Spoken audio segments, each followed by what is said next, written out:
basquete foi criado em 1892 nos Estados Unidos. E acredite, em seus primeiros anos, o esporte era praticado com uma bola de futebol. E dessa você sabia? Lá no começo, a média dos atletas era inferior a 1,80 m. O Brasil foi o primeiro país da América Latina a receber o esporte em 1896. De lá pra cá, foram várias ligas.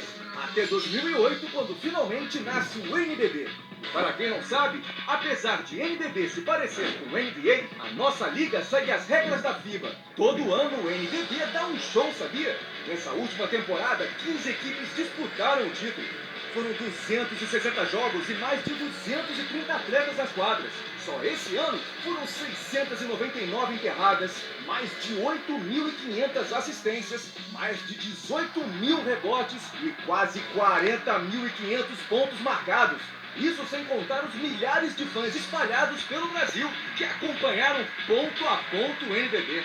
O nosso basquete é garra, suor, ginga, vibração e muito mais. Fique de olho no NBB e entre nessa torcida com a Sky.